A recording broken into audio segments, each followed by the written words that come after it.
sitten jouluna 2004 mun perhe joutui hyvästelemään rakkaan ihmisen. Mun äiti menehtyi rintasyöpään 4 päivää ennen jouluaattoa. Ja se joulu olikin sitten aika lailla erilainen. Mä en muista oikeastaan niistä hetkistä kovinkaan paljon, mutta tuosta hetkestä alkoi kuitenkin perheen yhteinen selviytyminen eteenpäin. Mä olin just täyttänyt 11 ja mun pikkusisko oli 2-vuotias ja isoveli ja isosisko lähti toiselle paikkakunnalle opiskelemaan. Sitten se huoleton lapsuuden vietto muuttuikin vastuunkantamiseksi.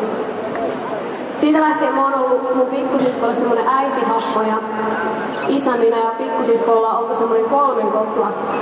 Yhdessä me ollaan menty eteenpäin. Jos joku olisi siinä hetkessä sanonut mulle, että hei, tälläkin tapahtumalla on tarkoituksensa, niin mä olisin varmasti suuttunut, koska tämmöisellä kamalalla tapahtumalla ei voi olla mitään tarkoitusta. Mä oon ollut aina positiivinen ihminen, halunnut pitää toisista huolen ja laittanut usein toisten edun oma etuni edelle, erityisesti pikkusisko ja isän kohdalla.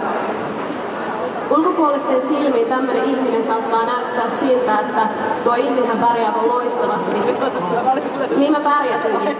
Ala-aste ja yläaste sujui hienosti ja tykkäsin erityisesti rippikoulusta.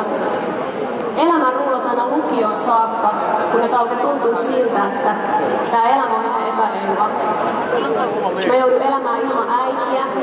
Mä oon joutunut kantamaan paljon enemmän vastuuta kuin muut ikäiseni. Tuntuu, että mun piti olla aina kotona, katsoa pikkusiskon perään ja tehdä kaikki kotityöt. Silloin mä harrastin vielä kestävyysjuoksua, joten mun elämä kulki pitkälti koulu, treeni, kotityöt kaavalla. No rippikoulusta lähtien mä oon ollut aina mukana seurakunnan jutuissa, mutta vasta lukion loppupuolella mä opin tuntea Jumalaa paremmin. Silloin ystävät ympärillä rukoili mun puolesta erässä nuorten illassa. Ja mä itkin ilosta, semmonen valtava taakka putosi mun harteilta, kun ystävät sanoi mun ympärillä, että sun ei tarvitse murehtia mistään enää yksin. Jumala on sun kanssa. Jumalan avulla mä opin ymmärtämään kaikkea tapahtunutta ja nyt reipas 10 vuotta jälkeenpäin mä voin sanoa, että tuollakin tapahtumalla oli todellakin tarkoituksensa.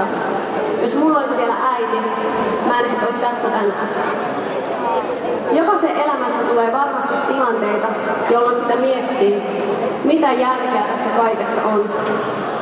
Jumalan avulla mä kuitenkin sain oppia ymmärtämään, että jokaisella hetkellä on tarkoituksensa. Jumalan suunnitelma on täydellinen. Me saadaan olla kiitollisia ja meidän tulisi olla oikeasti kiitollisia ihan jokaisesta hetkestä meidän elämässä, sekä ikävistä että iloisista hetkistä. Jokainen meidän elämämme hetki on osa sitä Jumalan suunnitelmaa. Ei ihminen pysty sitä heti ymmärtämään, mutta Jumalan kanssa asioiden kohtaaminen on paljon helpompaa. Ei äidin kuolema todellakaan ollut mikään helppo juttu. Jos mä olisin saanut päättää, niin ei todellakaan olisi saanut käydä. Mutta mä en ole vihainen Jumalalle. Jumalan tahto on aina parempi kuin ihmisen. Mä voin joka päivä nostaa katseeni Jumalan puoleen ja sanoa kiitos ihan kaikesta siitä, mitä mun elämässä on tapahtunut. Jumala on siunannut mua paljon ja äidin kuolema ja se elämä äidin kuoleman jälkeen on kasvattanut mua valtavasti. Kaikki se on tehnyt musta vahvemman ihmisen ja semmoisen ihmisen, mikä mä nyt oon. Mä oon oppinut arvostamaan elämää ja niitä pieniäkin asioita. Ja mikä tärkeintä, se kaikki sai tajuamaan, miten paljon mä tarvitsen Jumalaa. Tällä hetkellä mä en siis todellakaan koe, että elämä on epäreilua. Mä iloitsen siitä. Mä sain elämäni järjestykseen Jumalan avulla ja se huolenpito ja rakkaus, mitä mä oon saanut kokea, on ollut valtava. Kaikki kiitos ja kunnia siitä kuuluu Jumalalle. Ja mä haluan sanoa teille vielä yhden asian ja mä toivon, että kuuntelette tarkkaan. Jokaisen teidän kohdalle Jumalalla on täydellinen suunnitelma. Luottakaa siihen, miten saatte huomata, miten mahtavaa elämä on. Valtavasti siunausta ihan jokaiselle. Kiitos.